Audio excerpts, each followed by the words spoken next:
کہ جو گندگی ہے، جو غلاظت ہے، جو خرابی ہے، کوڑا کرکٹ ہے، باہر نکال دیں۔ اس لیے ہم جمعے میں کن پر زیادہ تر زور دیتے ہیں؟ سب سے زیادہ دیوبندیوں پر، اس کے بعد بریلویوں پر، کیونکہ یہ ہمارے قریب ترین ہیں۔ شیعہ کی بات ہم کم کرتے ہیں، مرزائیوں کا تو نام ہی نہیں لیتے، کیونکہ نہ کو مرزائی آئے، یہ بولتیوں کو عادت ہے۔ جمعے میں اور اس میں کبھی مرزائیوں کے خلاف، کبھی شیعہ کے خلاف، کبھی کسی کے خلاف، کبھی کسی کے خلاف۔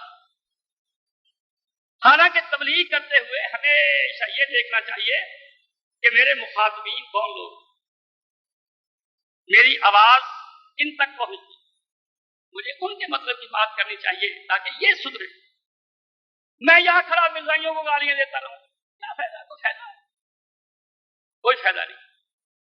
اسی طرح سے اور کسی کو برا بھلا کہتا رہوں جن کا ہم سے کوئی کنسرن ہی نہیں، کوئی فائدہ نہیں۔ ضمناً کسی کی کوئی بات آ جائے تو وہ علیحدہ بات ہے، ورنہ ہماری تقریر کا مقصود ہمیشہ یہ ہوتا ہے دیوبندی کو سدھارنا اور بریلوی کی اصلاح۔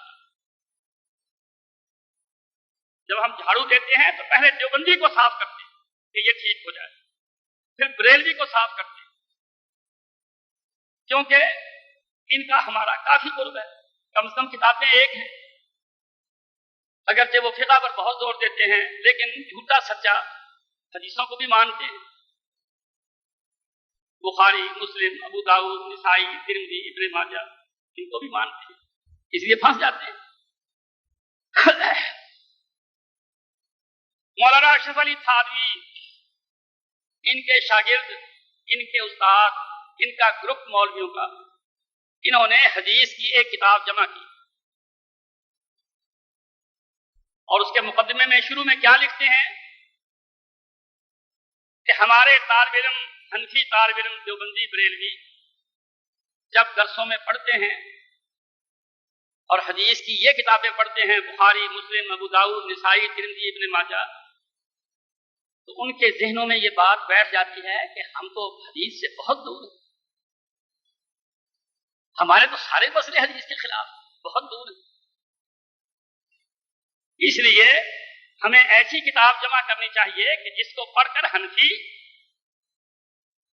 ڈولے نہ، حنفی طالب علم ڈولے نہ، اس کے دل میں انفیریٹی کمپلیکس کہ وہ بھائی میں ہم تو کچھ نہیں ہے، ہمارا دین تو بالکل خلاف ہے، یہ بات نہ پیدا ہو۔ تو انہوں نے حدیثیں چھانٹ چھانٹ کر، چن چن کر، بالکل کباڑ خانے کی ضعیف سی، بیکار سی جمع کی جو ان کے مذہب کے مطابق تھی۔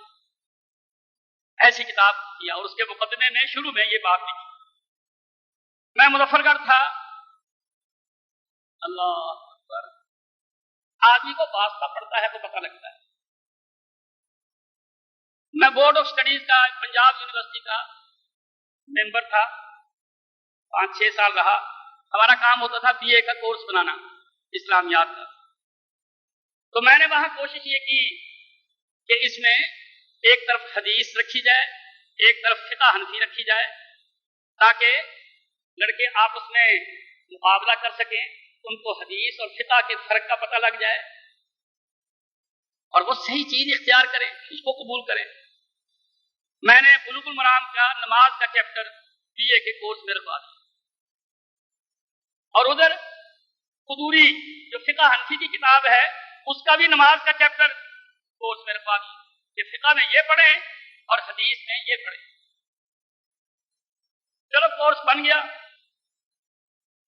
جو اپنے چھپانے والے ہوتے ہیں انہوں نے کورس کے مطابق کتابیں چھپا دی۔ 1 سال گزر گیا، 1 سال کے بعد جب اگلے سال میٹنگ ہوئی، میں گیا تو علامہ علاء الدین صدیقی جو سب ہیڈ تھے اسلامیات کے ڈپارٹمنٹ کے، یہ اتنا بلندہ خطوں کا میرے سامنے ڈال دیا کہ مولوی تو بڑا خطرناک۔ میں نے کہا جی کیوں؟ کہ دیکھیے کتنے خط آئے، لوگوں کے اتنے خط آئے ہیں کہ اگر کالجوں میں حدیث پڑھائی جانے لگ گئی، مسئلے مسائل پڑھائے جانے لگ گئے تو حنفی لڑکے سب حدیث ہو جائیں گے۔ یہ کیا ظلم کیا آپ نے؟ اور مولوی تو نے شرارت کی ہے، یہ تو نے جان بوجھ کر یہ کورس رکھوایا، ہمیں تو اس کا احساس ہی نہیں ہوا اور تو نے یہ ڈنگ مارا ہے، تو نے یہ کام کیا۔ اور باقی کے اسٹاف کے لوگ بھی ایسے ہی تھے۔